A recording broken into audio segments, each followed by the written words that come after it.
Well, I'd like to welcome everybody here this evening. My name's Peter Trubowitz. I teach in the International Relations Department here. The International Relations Department is hosting this event. I'm also the director of the new US Center at the LSE. I'm delighted to have to be chairing this event and really to have an opportunity to introduce tonight's speaker, Peter Katzenstein. Every now and then when you invite a speaker in, you get somebody who really needs very little by way of introduction, and Peter certainly fits that bill. Faculty here tonight know this as well as I do. Many of us have drawn on Peter's research and assigned his books in our courses. But for the benefit of those of you in the room who don't know Peter's work, let me just say a few short words about him before turning things over. So Peter teaches at Cornell University, where he's the Walter S. Carpenter Professor of International Studies. He's the author, co-author, co-editor, editor of, I was counting them up, there's like over 24 books, well over 80 articles and chapters. He's won numerous awards over the course of his career, from the Helen Dwight Reed Dissertation Award when he was just coming out onto the market, to the Woodrow Wilson Book Prize, and fittingly, I think since he's here at the LSE tonight, the Susan Strange Award, which is awarded by the International Studies Association in recognition of a scholar who, in quotes, whose singular intellect, assertiveness, and insight most challenge conventional wisdom and intellectual and organizational complacency in the International Studies Association.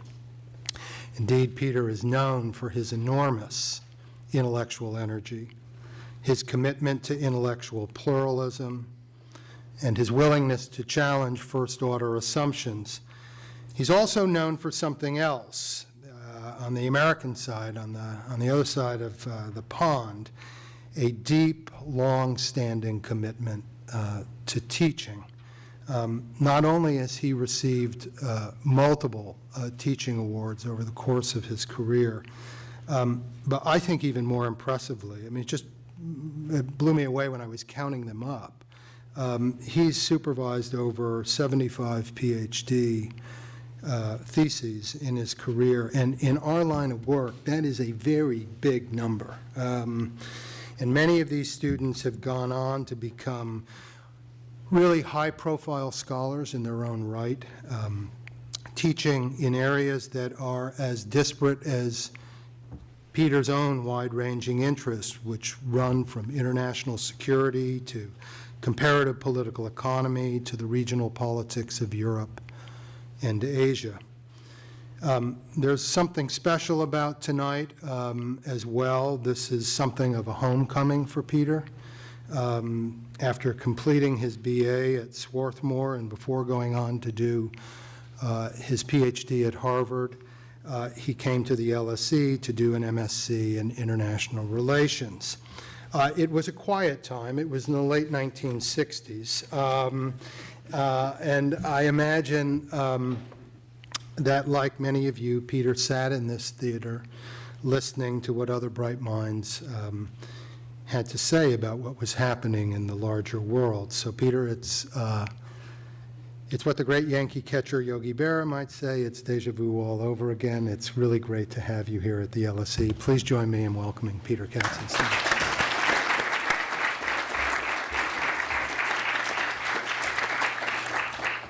Should be all set. How do I click?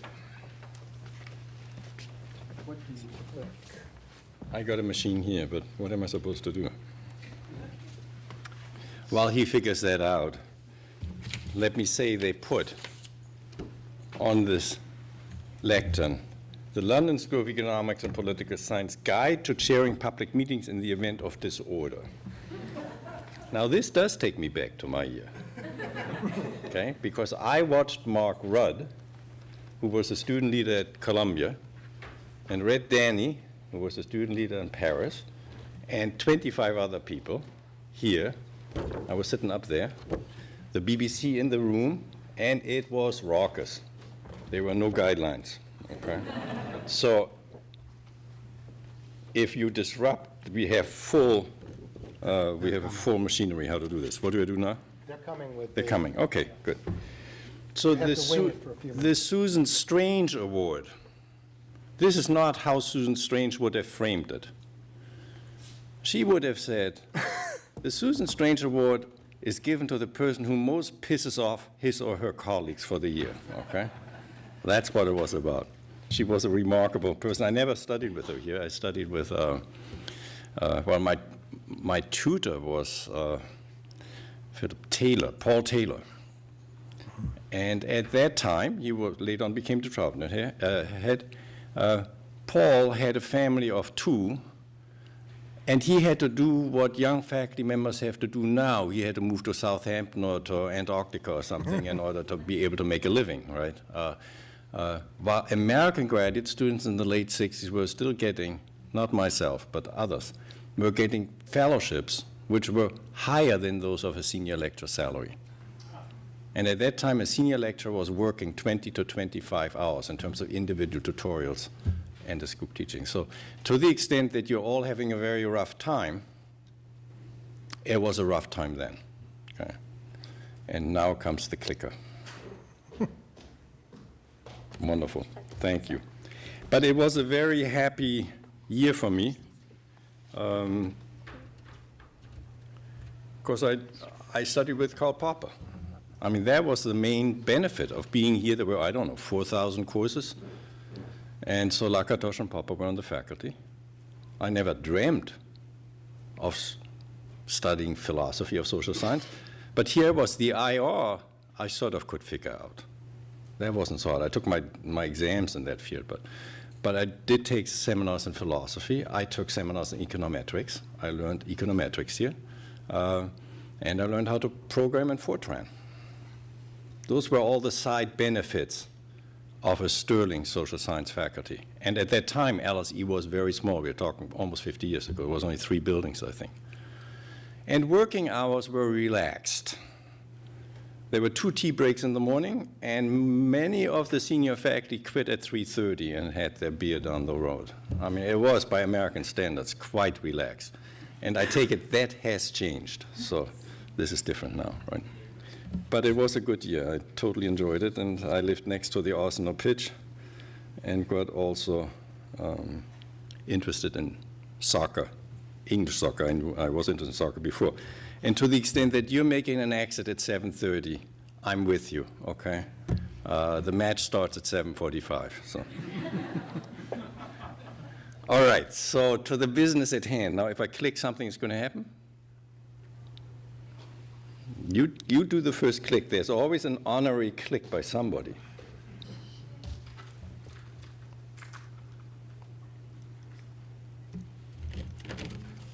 Okay, which one do I click?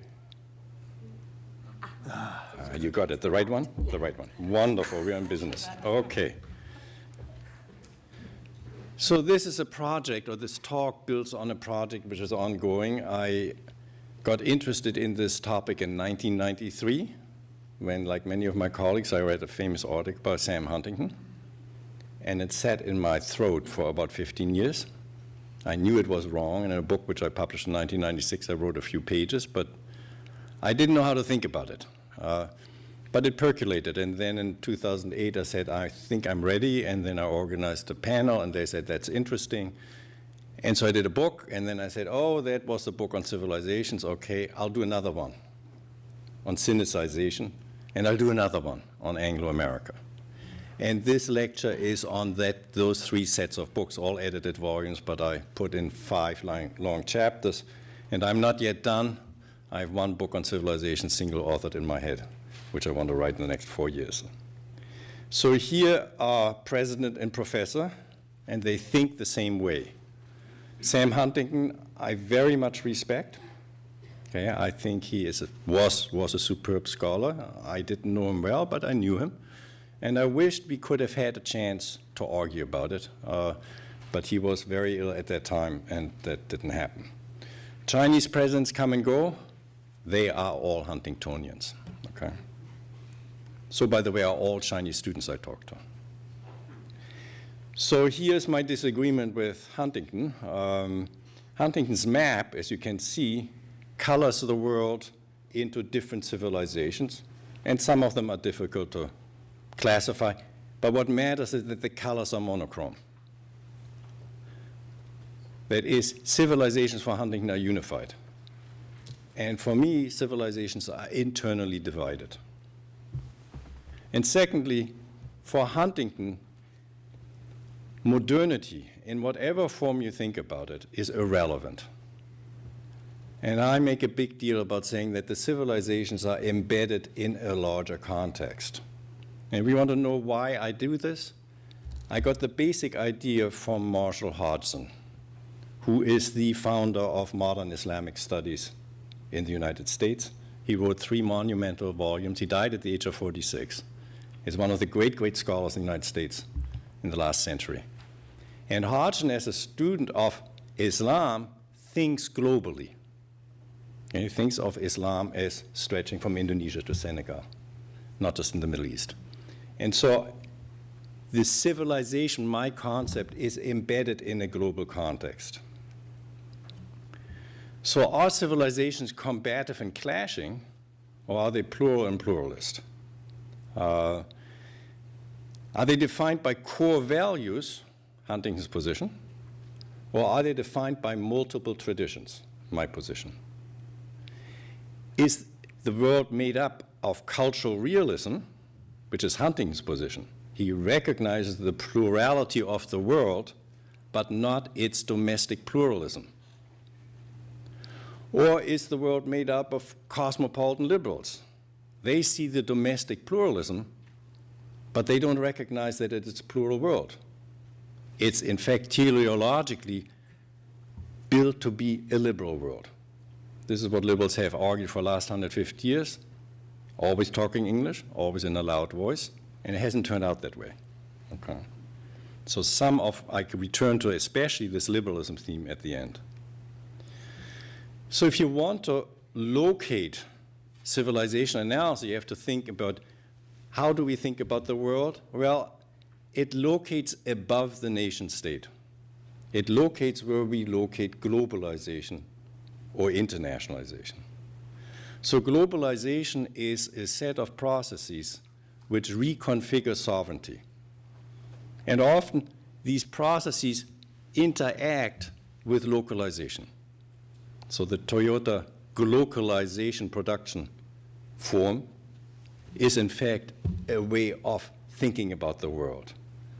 And glocalization is about the constitutive aspects of politics, remaking identities and processes. This is the preferred frame at a social science university like the London School of Economics for sociologists and anthropologists. Internationalization is something quite different. This is the preferred language, conceptual language, of students of politics and economics.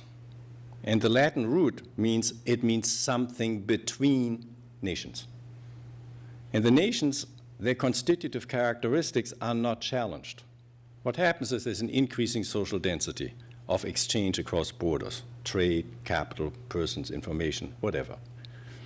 So if you think about examples, what people are saying, yeah, let's study all these different kinds of capitalism which we have. They're embedded in an international set of market relationships. And we got to figure out regulatory processes so that the different actors, corporations or multinational or transnational corporations or states, sort of lower the costs when they interact with one another. And then there is civilizations, again, in this level above the nation states, communities of meanings and practices, not communities of power. That would be reducing civilizations to actors, which is what Huntington does in this book. First 2 chapters on civilization, but after that, civilizations act. I think that's not quite right. So here's what I want to do in the talk about civilization analysis, talk about Anglo-America, talk about applications of this to balances of practice and power, and conclude. So how do we think about civilization? What are the kinds of things one would look at in order to define, not in an essentialist way, but at least in sort of a pragmatic way, what to look at? Well, civilizations tend to be urban-based in history. The emperor steals from the peasant, and at a large scale, and peasants, in order to escape this, move up the mountains. About 600 yards will do it for you in Southeast Asia and in the Mediterranean. Then the emperor can't steal, okay? They are defined by language, a community of language, of which Rome, Latin covered about 24% of the relevant language community in the European Eurasian, Western Eurasian area, which is roughly what English is now. That is, having 400 million Chinese speak English helps a great deal to make English a lingua franca. But many people say that's about the top part. It will now fragment into various forms of pidgin English. That's happening already, especially in South Asia. Literature, a body of literature to which you refer, and religion. Religion both of a traditional religious kind, but also secular religion. So the United States, a straight separation between church and state, but united by a secular religion. All you have to go is to the Washington Mall and you see it in action, okay? Secondly, civilizations are embedded in a larger context, or ecumene, the term for Marshall Hodgson. And if there's one article which, if you're interested in this subject, you want to read one article, not more, because you can spend your lifetime reading on it, it's a book review by William McNeill, who wrote a very famous book, The Rise, no, not The Rise of the West, something about the West, 1962. The first global historian at the University of Chicago. And in 1990, in the first issue of the first volume of the Journal of Global History, they asked him to review his own book, okay?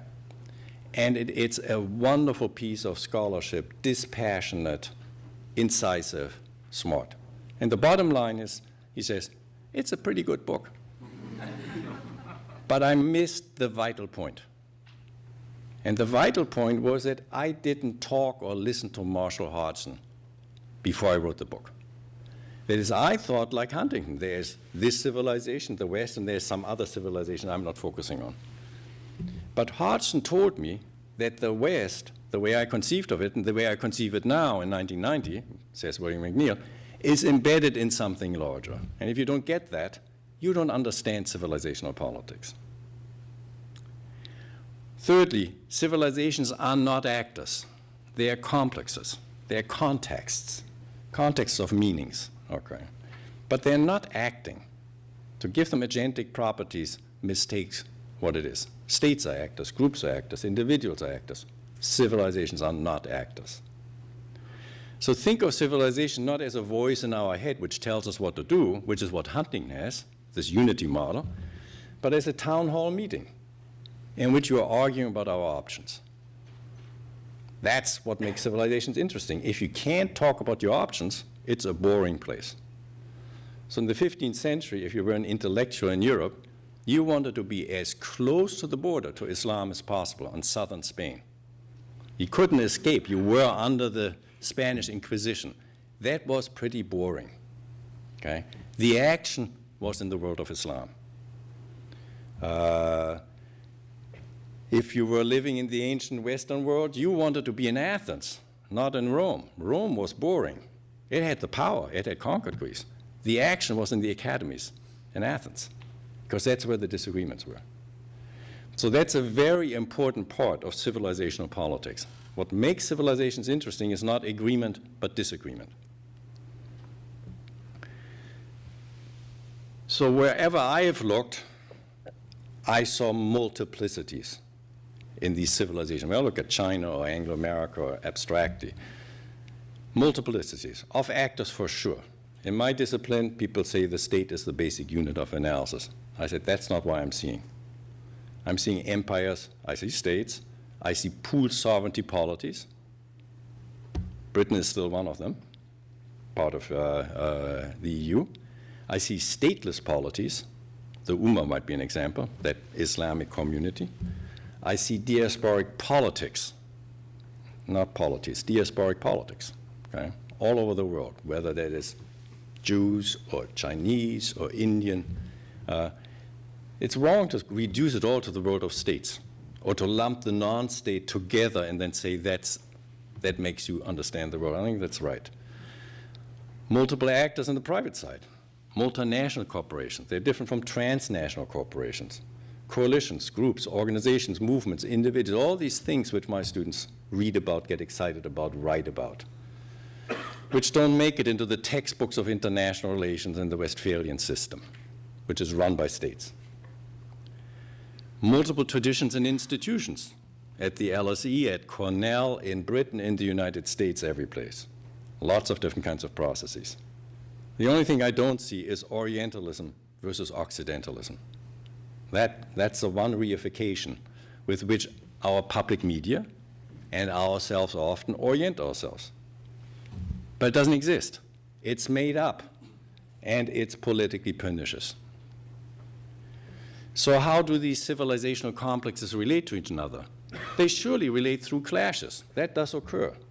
I think Toynbee had an inventory of outcomes, how civilizations relate to one another, and he came up with 24. And one of them was clash. So it makes no sense to deny the validity of clashes, but to write only about one of 24 means that you've given in to your publisher, who always will insist on sharpen up the message. Okay? And Huntington sharpened a lot, and the book became an intellectual and an international bestseller, 39 languages. Well, I wished my work was translated into 39 languages. But I think it's wrong-headed. So in forms of cultural imperialism, you impose content in form. But more typical is trans-civilizational engagement or hybridization. Most often hybridization. I just went to the British Museum, looked at the exhibit on the Australian Aborigines. Well, long-term trade, just as you find around the Indian Ocean. Surely warfare too, but long-term trade, okay? A very important part. So let's move to Anglo-America. The existing understanding of the term focuses on Anglo-American singularity in two forms. The most important foundational book written in the last half century is Louis Hart's, The Liberal Tradition in America. And the most important thing about it is the singular, tradition, not traditions. Hart's was unifying what scholars before him had seen as multiple traditions. And he said, yeah, it's a liberal tradition. There is some variation between it, but it's basically one thing. Huntington subscribed to the same view in his writings in the 1970s and in his last book, Who Are We?, which was not a great success. Now, there's a second view, which I find more plausible, which is America's multiple traditions. And it's surely that tradition, and this is revival of this perspective is associated with the name of Roger Smith, who is a political theorist at University of Pennsylvania. For sure, liberalism is part of that set of traditions. But so is republicanism, with a small r, not republicanism with a capital R. And most importantly, so is race. It's very hard to think about the United States and not think about race. This turns out to be important not just for the United States, but for the Anglo-American civilization. So how many Wests are there when we talk about the West in the singular? Well, there's the Anglosphere. That's what it was called in the 19th century. Or Anglo-America. That's what it's called after 1945. But of course, that's one part. What about the Americas? Now we're talking about North and South America and Central America together. What about Europe and America as the West? And if you go and ask people in the Middle East or India and Moscow or Beijing or Tokyo, what do you mean? You'll get very different answers. But to lump it all together seems to me highly implausible. Just as it seems to me highly implausible to lump these together, to make China, Russia and Eurasia, Japan and India the East. I mean, what a simplified what a simplification of a complicated territory by a very simple-minded map. We got to get it wrong because the map is just too simplistic. So in the 19th century, Anglo-America stood for empire, liberalism, and race. That was its core. And it wasn't debated. That was what people believed it was. And you can read it in the literature, you can see it on the theater stage, it's in novels, in the history, it's very clear. This is not what it means after 1945. Instead, it means a liberal security community in which you have complex sovereignties in Anglo-America, shared diplomatic cultures, like special relationships. And if you reflect on that, it seems like what was the core of Anglo-America in the late 19th century, by the end of the second third of the middle of the 20th century, had been exchanged for something totally different. That is, the core of Anglo-America is utterly plastic. It's like the Wizard of Oz. There's no there. And in this, Anglo-America is just like China. I've stopped counting how many versions of Neo-Confucianism there are. Right? I think we're number 4 or number 5 by now. Why? It gets reinvented. It gets readjusted because of these multiple traditions, which are always in conflict. That's true in China. It's true in Anglo-America. So does Anglo-America have a particular view of international relations? Yes. And I report this with embarrassment because I miseducated for 40 years, basically, hundreds of Cornell undergraduates because I taught from the Westphalian book. That is, Anglo-America is organized around the concept of race. The settlers in Australia, I just saw in the British Museum, who arrived in 1788, I think, they're white. They feel at home in London. Even though they're convicts, they feel, we understand London. We'd like to be there, even though it's 7,000 miles away or whatever it is. They feel the people in the bush who are 200 yards away from the beach are foreign, scary, unknowable. So the Anglo-American view of international relations is Lockean. It thinks in terms of transnational security communities. This is very different from how we think about international relations in the Hobbesian paradigm as a state of anarchy. Why? Because of the importance of race in the liberalism of the Anglo-American world. In the Westphalian world, it's just the opposite. Because of religion and nationalism, the external world is threatening, while the internal world is sort of friendly. You understand your co-patriots, your co-religionists. So the principle of anarchy, 30 Years' War on the European continent, has organized our way of thinking about world politics, which is antithetical to how international relations works in Anglo-American civilization. So the story of the growth of the civilizations beyond the English-speaking people, which was the history of Churchill wrote, is really a story of military conquest, market penetration, and cultural insinuation. And in the 20th century, it recorded 2 enormous victories, Germany and Japan, the 2 countries who posed the most determined challenge to that world, the civilization of Anglo-America. And Germany and Japan didn't turn out to be Anglo-American, but they are part of the family. And this is a remarkable, noteworthy outcome. Just think about Kennan's famous telegram in 1947 signed by Mr. X, in which he sort of thinks about what would be the strategy for the United States for the next duration of decades of the Cold War. And he said, well, thinking like a good geopolitician of the 19th century, Western Europe and East Asia, most importantly, Germany and Japan, they got to be on our side. So we got to make sure that it turns out this way. And it did turn out that way.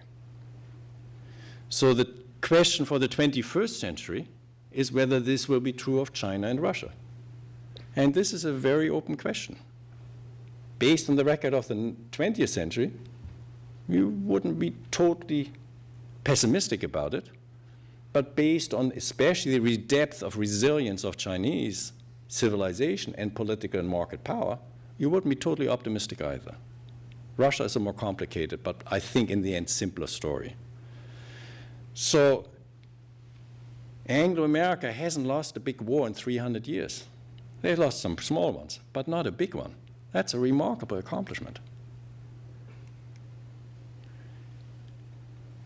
So the American and the US Imperium, which we are living under, is expressing logics of globalization, internationalization. When I tell my undergrads that the United States has an imperium, they say, no, no, no, no, this cannot be right. We are a good country. And I say, no, no, I didn't say that we have an empire. I said we have an imperium. That is, we have non-territorial and territorial power.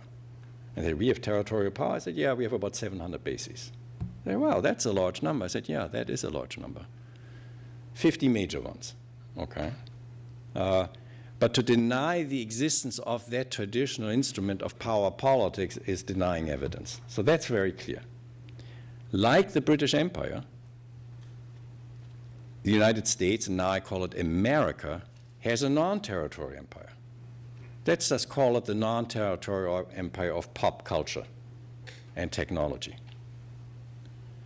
Britain had this aspect too, but American society is much more dynamic and much more voracious, driven by profit. It insists, and always has and always will, as I can see, on unrestricted access to economy and society abroad. And these other societies and economies aren't, especially the elites, aren't very willing to do it. And this creates a big fight.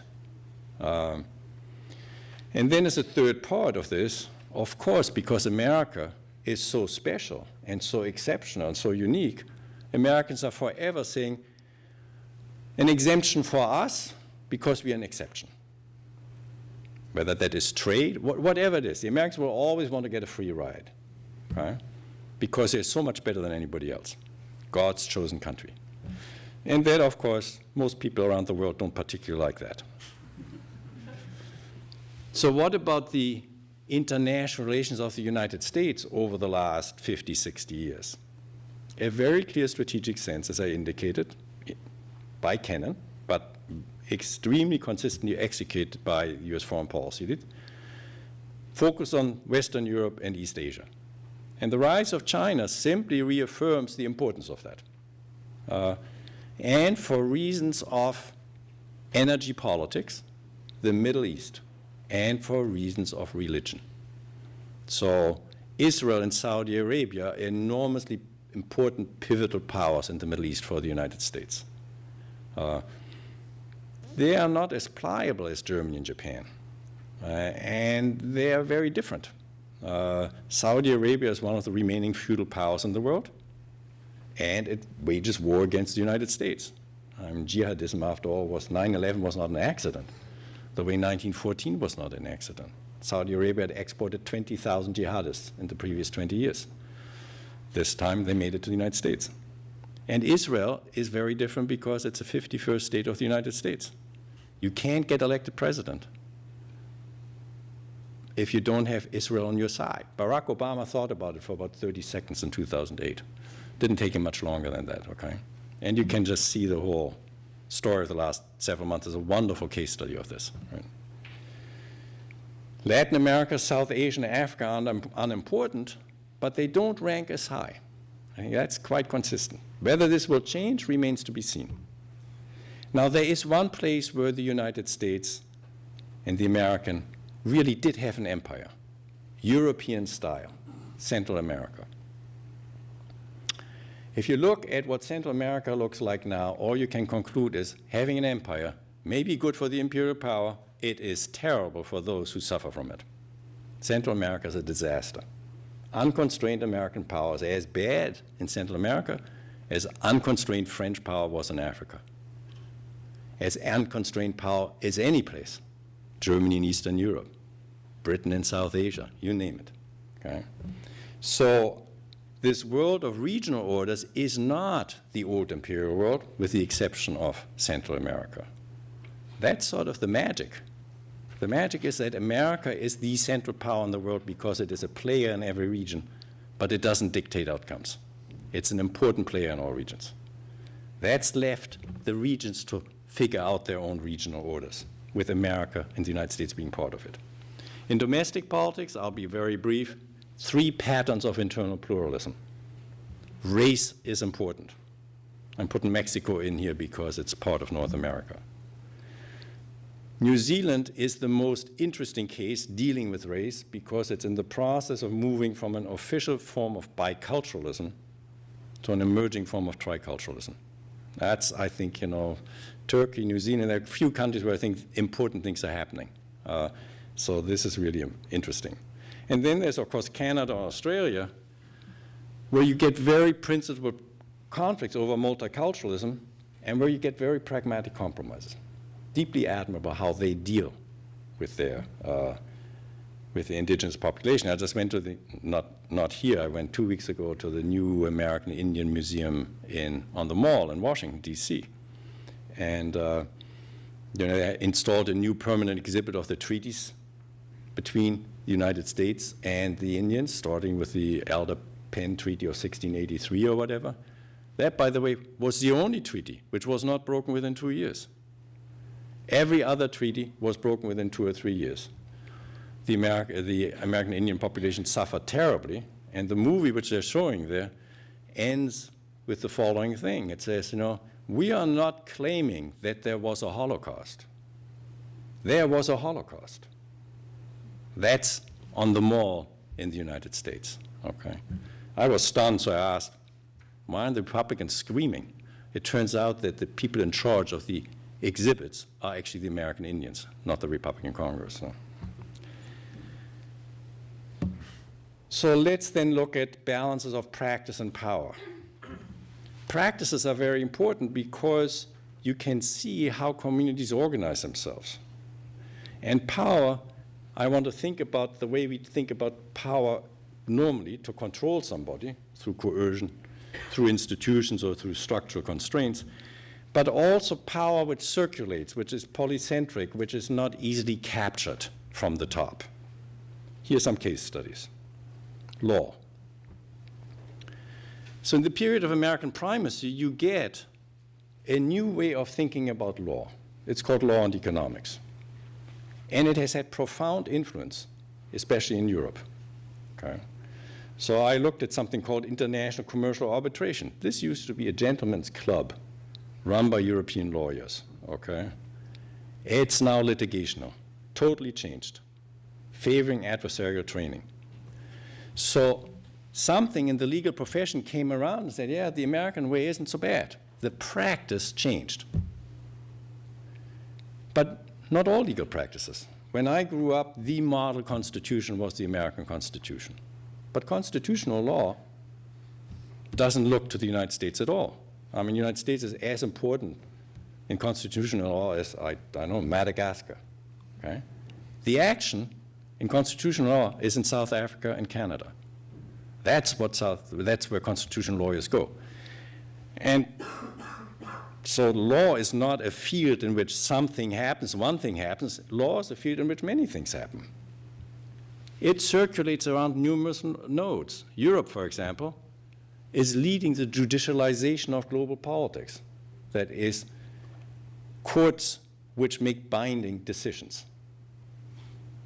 It's also leading the world in legally binding liberalization of global finance. People always think that financial globalization is a product of the avarice of Wall Street. Wrong. It's, in fact, the product of French and German cooperation saying, we need a system of rules because American banks are not bound by rules. And so they come up with a set of rules, and then the Germans said, we got to put this into every treaty which we ever will sign from now on. And that universalizes financial globalization. It wasn't anything the Americans did. The Americans wanted to have bilateral relations because they would be the strongest with any other partner. It was the Europeans insisted we got to be rule-bound because they were the weaker ones. And then you look at balances of power after 9/11, for example, national security law. It goes up and down between the UN Security Council and regional and national levels, up and down.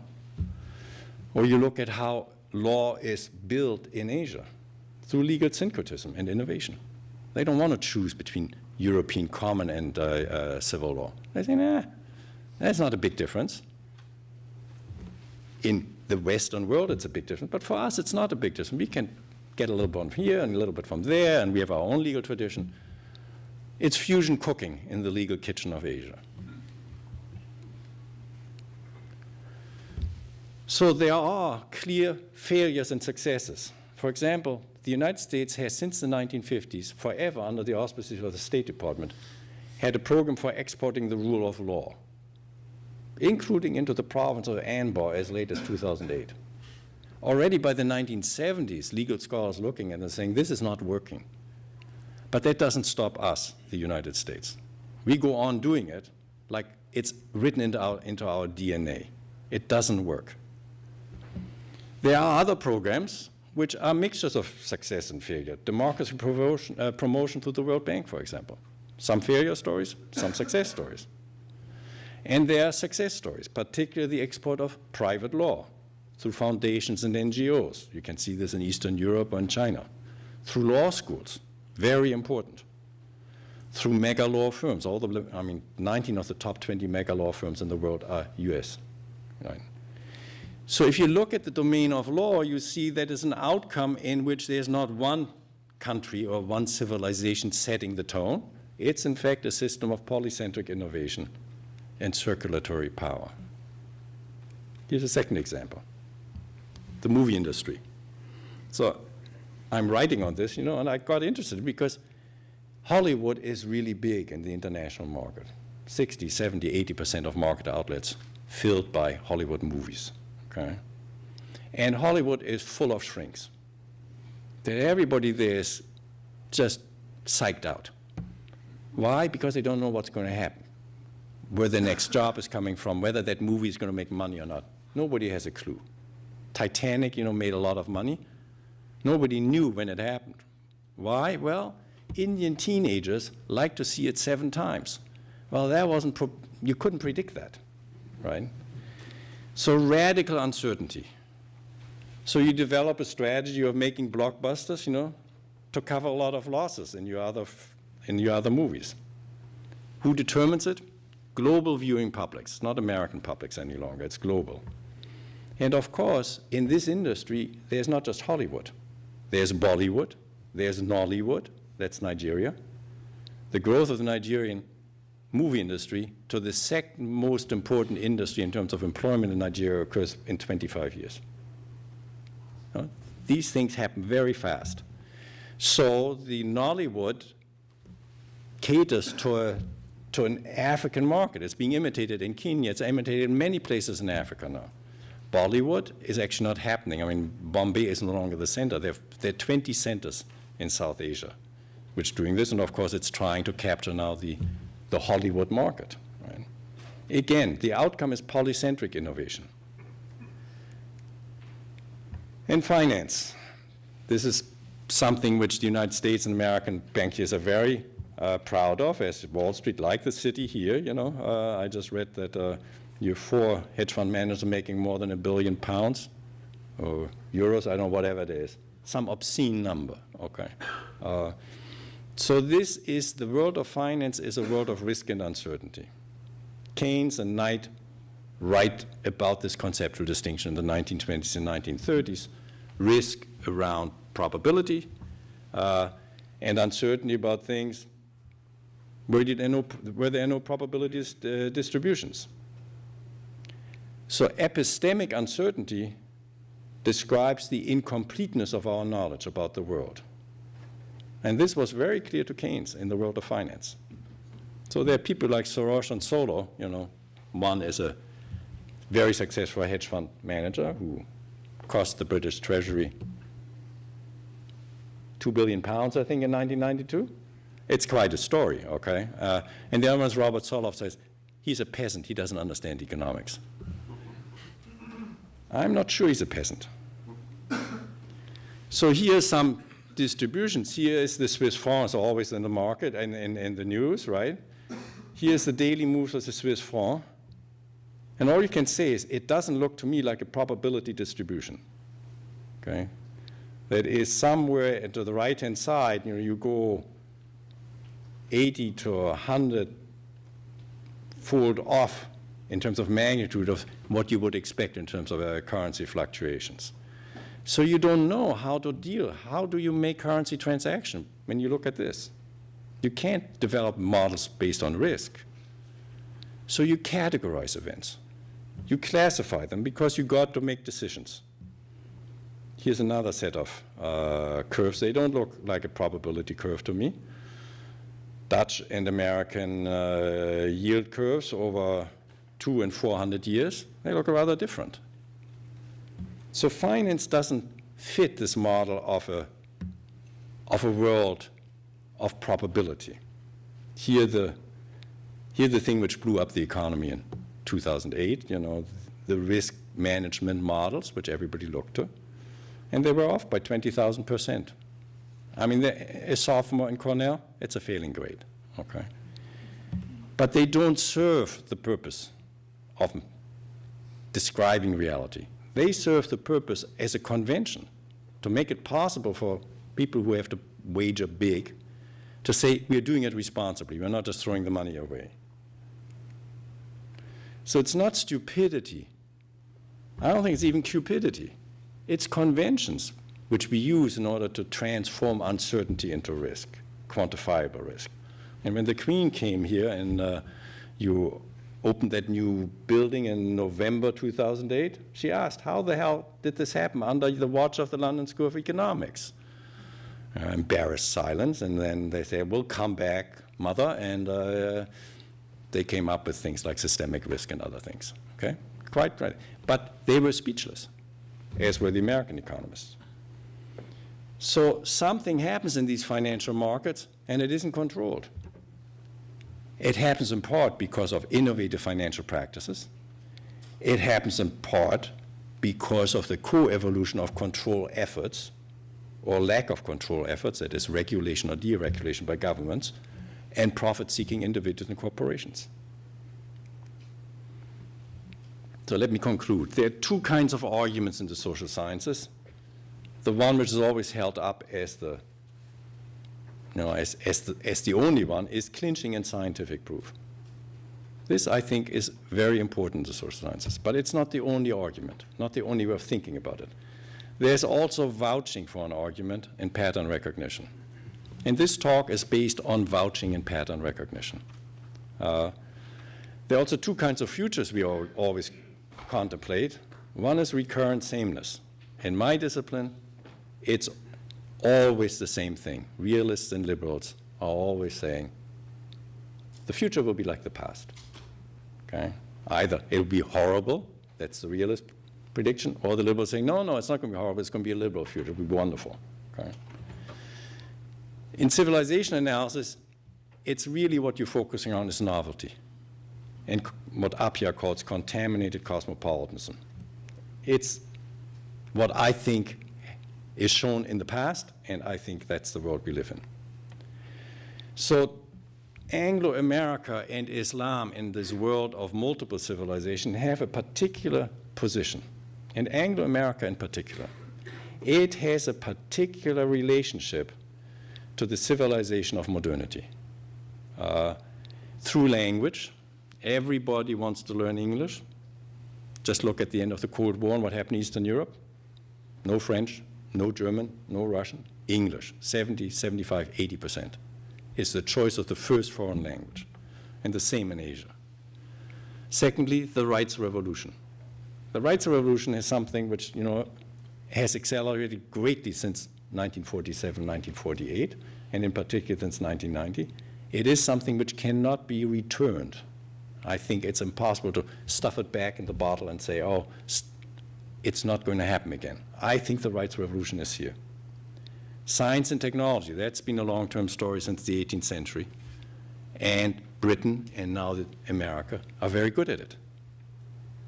And then for the American part of Anglo-America, the simple fact of being an enchanting new world. No other civilization is the new world with a capital N and a capital W. Only America. It's a white brand. I mean, when I went there right after high school, you know, I thought my image of America was blonde girls, volleyball, ice cream on the beach.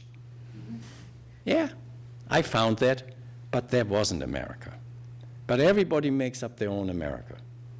And this is an incredibly subversive and dangerous image and dream to have. It threatens all political elites all over the world. So this is something very important.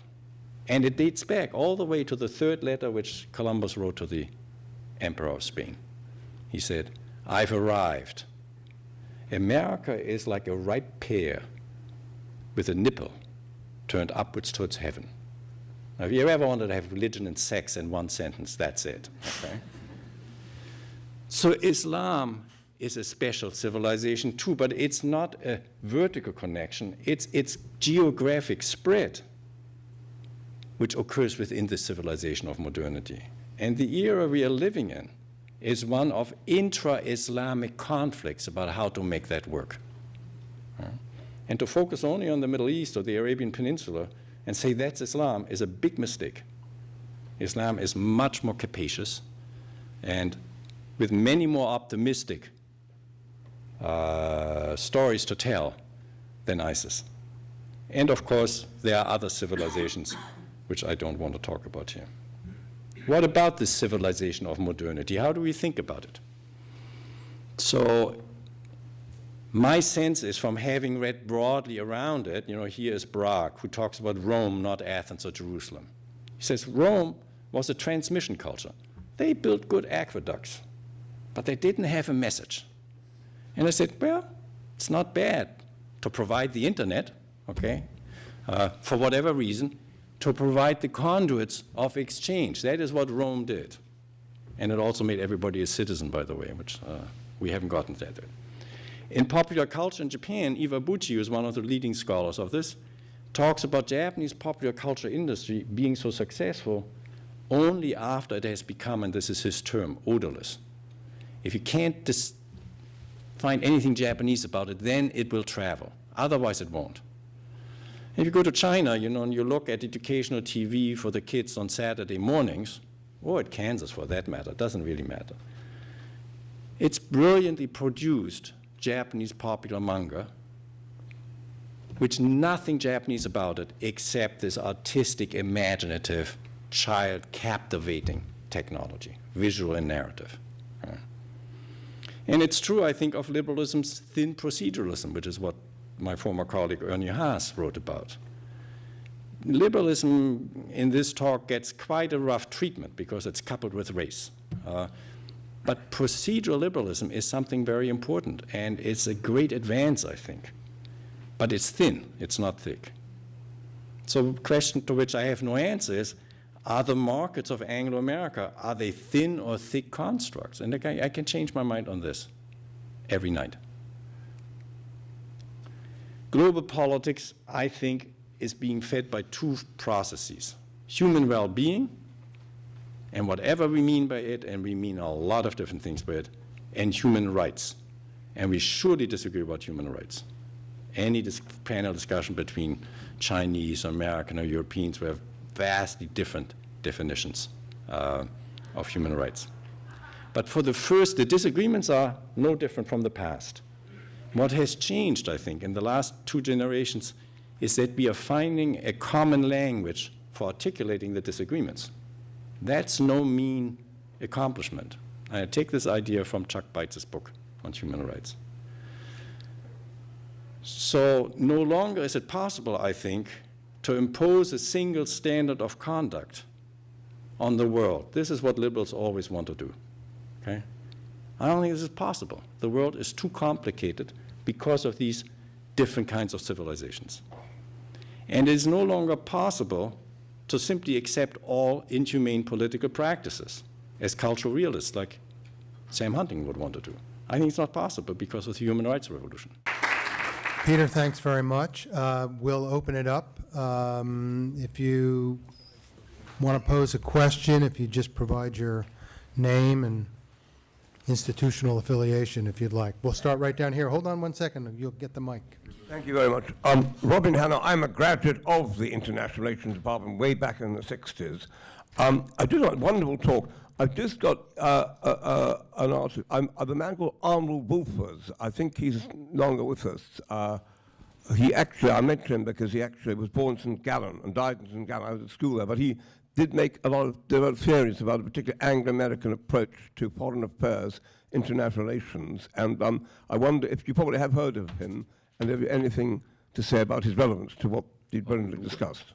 Was this Martin Buber? Arnold Wolfers. Have you heard of Arnold him? Wolfers. Arnold Wolfers. Well, Remember Arnold? he was a very distinguished scholar of international relations, and Discord and collaboration has a wonderful distinction between possession goals and milieu goals.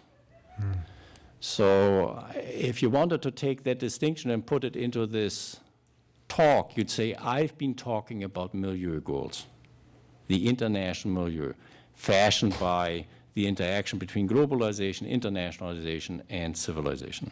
Okay? Possession goals is what corporations, states, individuals, coalitions want. And so my story would be, yeah, you've got to look at the intersection between the two. There's a hand back there. Sure, stand to sit down. Bernard Herrmann, thanks so much for an excellent talk. It does seem to be somewhat incongruous that the Anglo-American culture has such internal contradictions between a growing proportion of the population on food stamps in the United States or welfare in this country, and a 1% or so who are proverbially breaking away from the mass of a population. Do you believe that the Anglo-American culture can continue its global dominance or importance when there are such contradictions and differences within their internal body politique? So I think when you label something, you can already predetermine the answer. When you call it contradiction, then you're saying, no, it can't persist, right?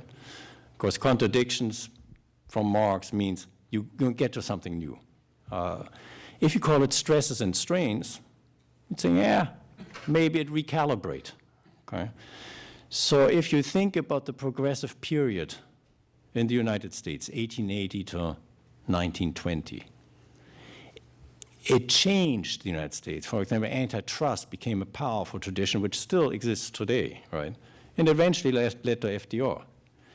So there are self-correcting mechanisms, but I agree that so far, if you think about the financial crisis, you would have expected more dramatic changes in policy and postures, which hasn't happened, which to me means that the next financial crisis will be bigger and worse than what we lived through 2008.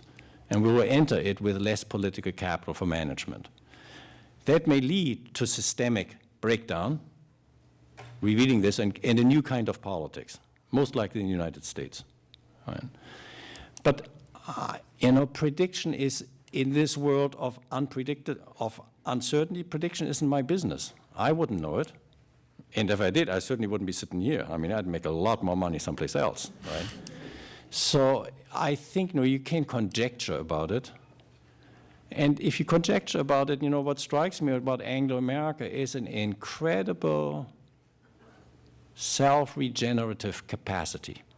When other societies get beaten down, they take a whole lot longer than Anglo-America to get back on the horse. Okay, so I'm not one to bet against Anglo-America in that sense. I think the society has a lot of internal mechanisms for reviving and changing itself compared to other societies. So, yeah, you can say inequality. I called it disgraceful or something terrible up here. I find it morally repugnant. This amount of pay inequality but you can also say this inequality is a very small price to pay for much superior economic performance. People always, in my country, at Cornell, bitch and moan about Harvard University. There's such a large endowment, right? Well, or you look at the financial crisis and the disaster it created. But it also created an enormous wealth. The American middle class now is better off than it was before. It's just at the bottom third, a lot of people are not. Right? In America, that's less of a problem because of the ideology. Right? In other societies, this would not work. Right?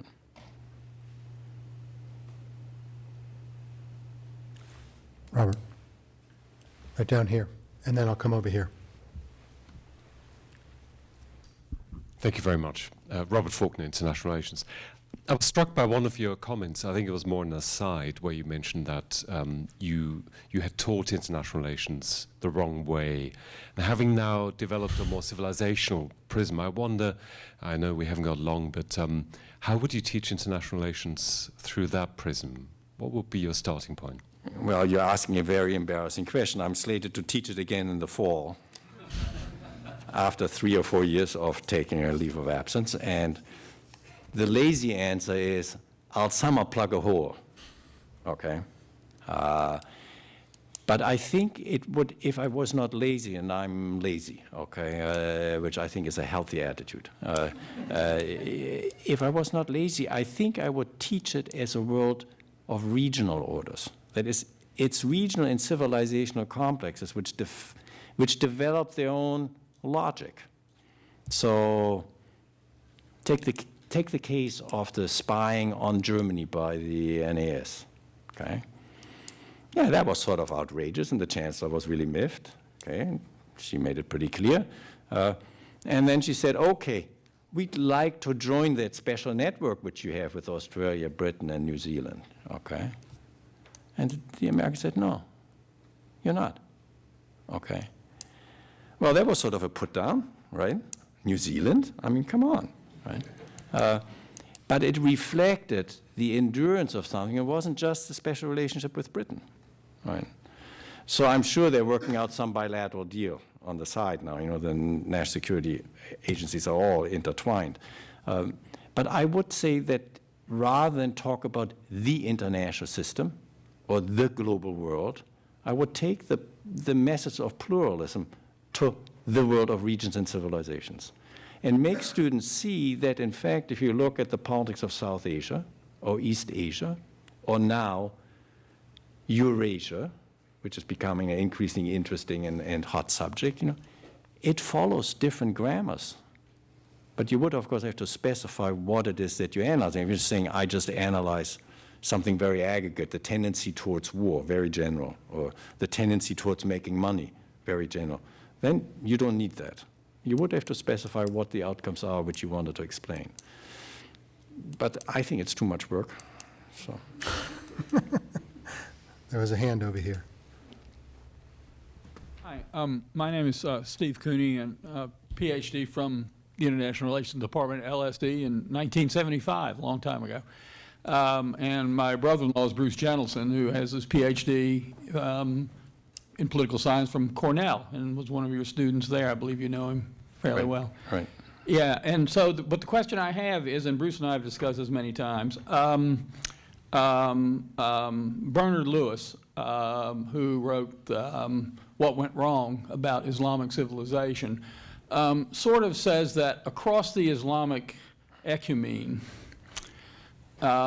which you described, I think, rather well, there is a sense that, well, I think the Lewis title sums it up, What Went Wrong. Somehow they were the apex of global civilizations, as perhaps the Anglo-American one is today, the one which influences everyone else, that everyone else must respond to. And somehow they became a backwater. And they're still working out how to respond to it, I guess, is the quickest way to summarize all this. And I just like, and I sort of thought that Huntington did try to capture some of that in Clash of Civilizations, and I wondered if you could sort of, you know, just comment a little more in depth on your view of the Islamic ecumene and how it's how it sort of fits into this analysis. Thank you. So I'm most taken by the fact that you're the brother-in-law of Bruce Jentleson. That's really quite extraordinary. But I'm most taken by you saying, well, and they're still working it out. That seems to be right. they are still working it out means they're disagreeing how to do it, right? So the West was still working it out when the Germans gassed 6 million Jews in Auschwitz. Not a small accident of history. That was the West working it out, right?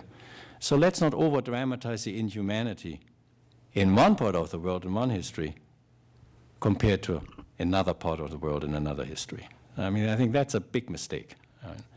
So I think they're working it out. I think this is right. And this may take several generations. So, you know, we are in the United States, in America, in the third revivalist phase of religion, okay, since the 1840s, the third time. Where religion is rising in all parts of the world, including in China, in the form of folk religion. There's only one country in East Asia, Japan, but even there you got New Age religion. There's only one part of it, it's Western Europe, which is secular, right? And Europe is now importing religion through Eastern enlargement, right? After all, the Poles are Catholics, and it was a Polish Pope who greatly helped bring down the Soviet Union, right? And of course through Islam, right? So we will be working it out too. I know in Britain you're working it out. Should they be able to preach or not? How do we deal with it? How do we deal with this? Well, we disagree, right? And it's not a small matter that is in an aging society, as European society is aging, you have to make a choice about low economic growth, cutting the welfare state. Right now it's only 8 billion pounds or whatever for the NIH, but that's pittance. I mean, that's not what's going to be the problem. Or a growing population and greater multicultural heterogeneity, in which Britain is an admirable leader in Europe compared to other societies, right? So we are working it out. It's just we are working out at different stages and in different ways. Problems which modernity poses to all of us.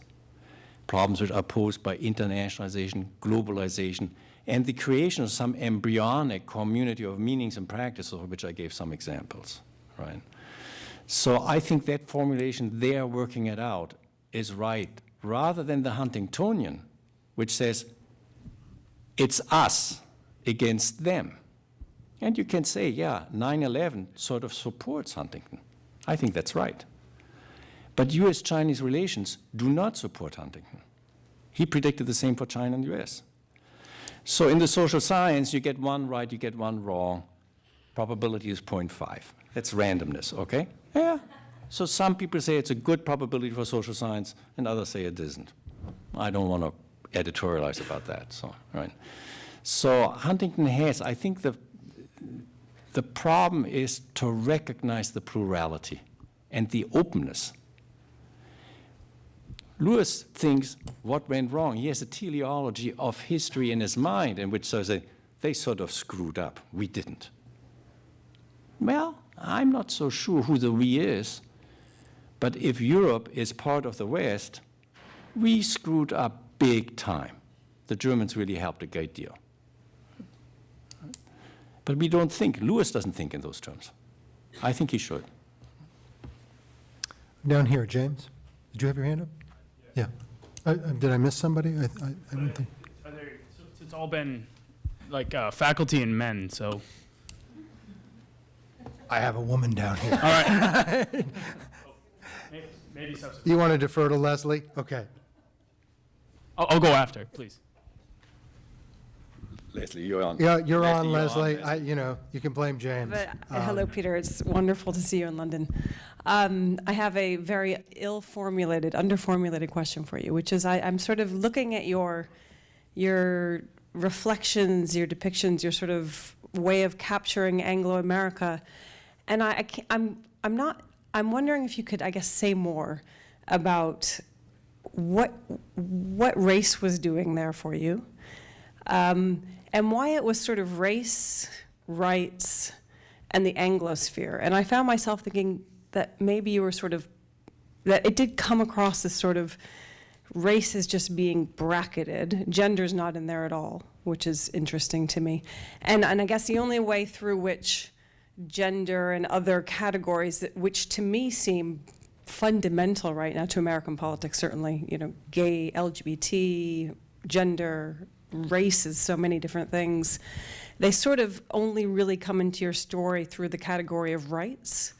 So If you could just say a little bit more about why race and rights and the Anglosphere, and why did you sort of come down into those discrete categories, or how did you condense that or distill that? Well, the discreteness of the categories, I grant you, is a problem, but you got to have discrete categories to talk and think. So I think that's just concepts. You need concepts, right? Race, I think, comes to me because liberal thought thinks it doesn't draw boundaries, right? But I think liberal thought always draws boundaries. In fact, any system of thought needs to draw boundaries. And liberalism has a very hard time theorizing boundaries, who's in and who's out. And in the 19th century, race was constitutive of liberalism. That's what I find so interesting. And by the middle of the 20th century, it isn't. It's a remarkable shift, right? And this I attribute to the rights revolution. The sense of that the center of a civilization can be exchanged for something which it wasn't before. So it's, that is really a historical observation, and comes as an analyst of politics as saying, how does that happen? Mm-hmm. Well, some people are saying it's exogenous shock. I have nothing to say about it. I'd rather endogenize it and saying, well, it comes through political struggle. And you could do the same thing for gender. Also in gender, I would say, okay, that would be a rights revolution at the global level, right? I mean, this is the gender story you can tell in all of these civilizations, which I didn't talk about. So you can say, yeah, the civilization of modernity has built into a gender, maybe LGBT, right, and other forms of human rights, but I regard them basically as forms of human rights, not as subcategories. Now you say, well, I don't like that categorization. I'd say that may well be related to the intellectual or the political enterprise, right? So, but it's, race was a self-understood, unquestioned category then, and it still is. I mean, in Japan and China, except when they talk to me, race is not an objectionable category. They talk about each other, China and the Japanese, in racial categories, in ways which we would find very disparaging and very uncomfortable. And they're very self-conscious. When white people are in the room, we don't talk that way. We don't want to make you feel uncomfortable, right? But the category is alive. It hasn't been eliminated by the Holocaust. Right? Since James is being so accommodating, let me just ask, are there any students out here? We have got a woman right here. We'll go here, and then we'll take the guy back there. You'll have to wait. Could you pass that along, please? I'm a master's student here, and I just had kind of a question when you talked about Germany and Japan and their relationship to Anglo-American civilization. And I thought it's interesting just to think about kind of what has happened, of course, in the 20th century with World War II and then military victory and the resulting, one could say, post-war Reconstruction that was very dominating, imposed, and if there's any implication you see in that in terms of partnership with Anglo-American civilization from others. I didn't quite understand the trailing off. Sorry, if there's any implications you see in that For this, others, yes. the two that have become the partners was post-military with a very much imposed. Right. So, yeah, so you're putting your finger on the 21st century and saying, well, the lesson is obviously if you beat somebody to pulp, it helps, right? I mean, Germany was dismembered, Japan was not, but basically the war machinery was totally dismembered. And then the Japanese said, okay, we no longer fight war, we now conquer markets, okay? And that became the rise of meaty, basically, right? So total military victory helped a lot. That's unlikely to happen with Russia and China, right? So of these three mechanisms, military conquest, market penetration, and cultural insinuation, the first one seems highly implausible. On the other hand, number 2 and number 3 are pretty important. We were just talking about the importance of Chinese students subsidizing the LSE and Cornell and lots of other universities over the next generation or two. We're talking about a middle class which can afford and will want to invest in the education of the children of about 1.8 billion people. That's going to have huge implications for all universities. You can fill all universities in Europe just with Chinese students. It's unlikely to happen, but the need for money means the proportion of students will increase a great deal. They go back to China, the government can't tell them stories about Europe or the United States. They won't believe them. And they will be part of the elite. Well, that's a way of defanging some forms of animosity and vitriolic nationalism, right? Which may not be very powerful in the first 10 or 20 years, but which will be powerful over 2 or 3 generations. That's just one tiny example, right? So I wouldn't, and then of course, cultural insinuation. If you travel through Asia now and Europe, they're very different from what they were 40 years ago. Mass consumption society and individualized choice have come. And in the sense in which young people in China or in Germany or in Britain live their lives, there's just an enormous amount of commonality with how Americans live their lives, or Brazilians, or South Africans, right? So that lived experience will have an effect, too, on the vote, on the organization, on the social movements, on the preferences. I wouldn't just the fact that military conquest is unlikely to dominate or destroy Russia and China the way Germany and Japan were destroyed. I wouldn't think that the other 2 mechanisms won't be very consequential. They may well be, although not, the next 3 or 5 years. It may take time. Civilizational studies always take a longer time period than our presentist public culture. A question from the Fighting Irish, I think, over there. Right. Thanks.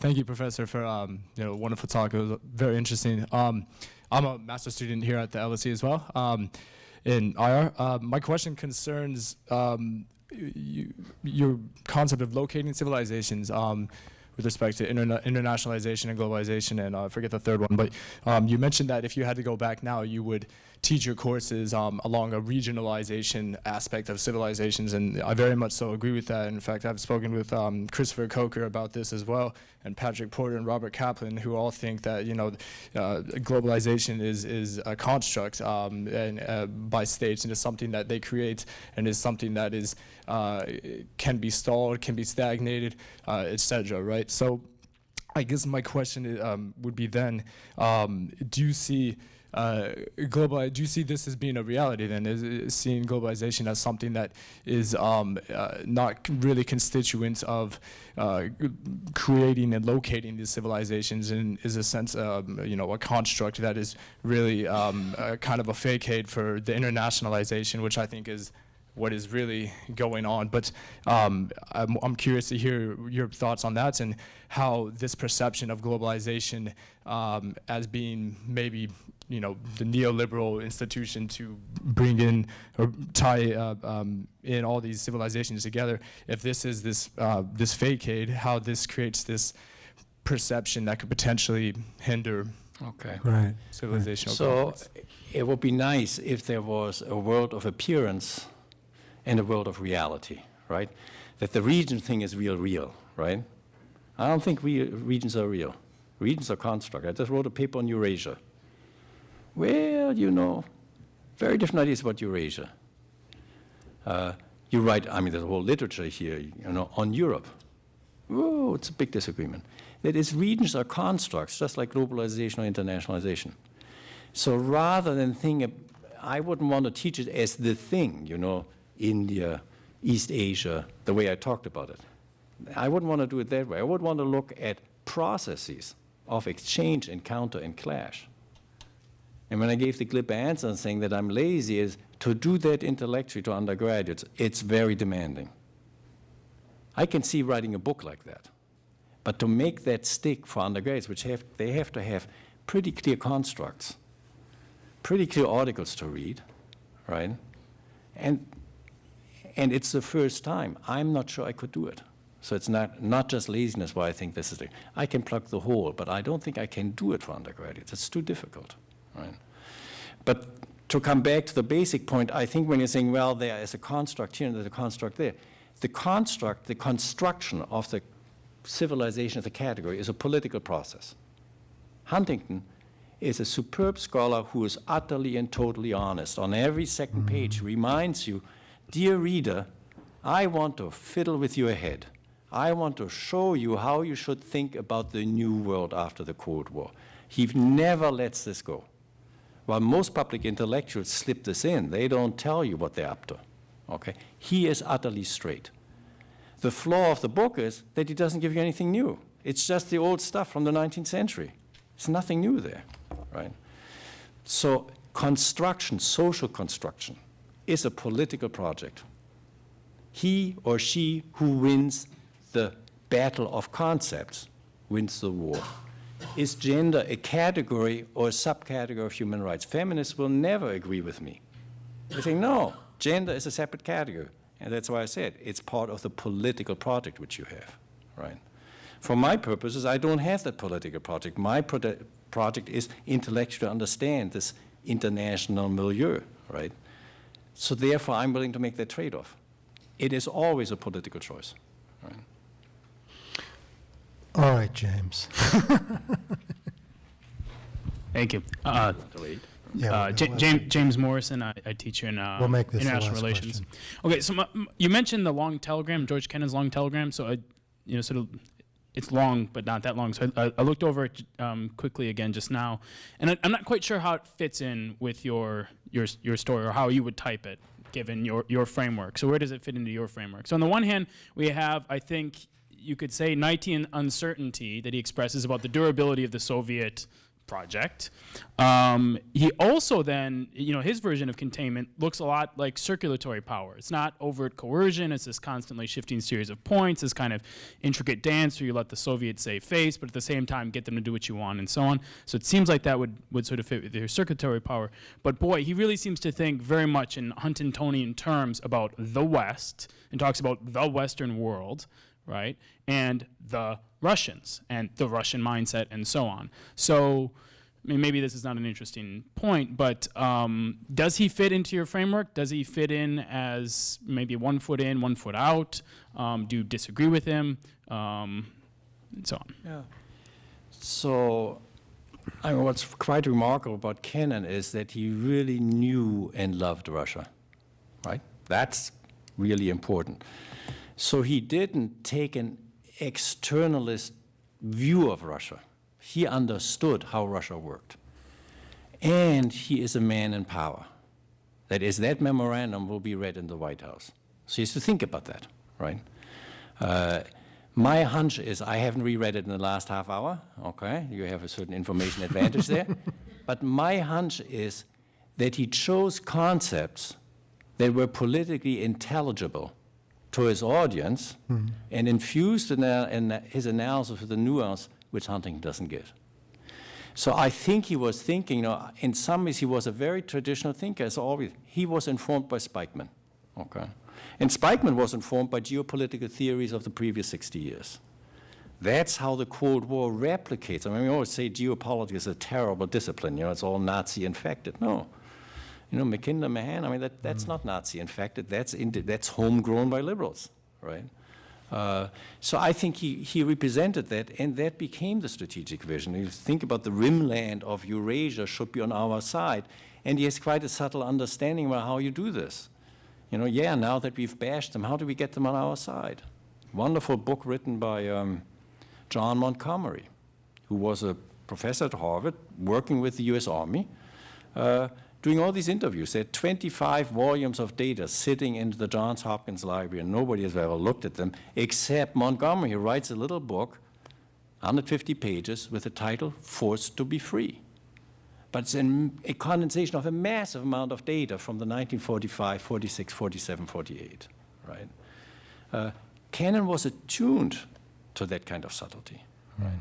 So my hunch is that the audience and the sophistication of the mind pulled them in different directions that you probably will find it reflected in. Huntington wanted to write for the public. He wasn't going to write for scholars. So he got killed among scholars in the United States, not at Tsinghua. Okay, so many of the Huntingtonian themes resonate very deeply in Saudi Arabia, in China, not in Japan, but so this is a very complicated project intellectually. I come back to the Irish intervention. That is, it's a political project. Thinking about the categories is essential. It's really central for how you frame and develop such an analysis. And with Huntington, it becomes a self-defeating proposition. The clash which you want to prevent, which he wanted to prevent, okay, is reinforced, its probability, by the books he writes. And I've had it from firsthand from former students of his who were in workshops with him, said he had, in fact, rejected his own book. But that's the discussion I would have liked to have written. Right? Peter, I want to thank you for a terrific presentation. Thanks so much for coming home here to the LSE. Please join me in that.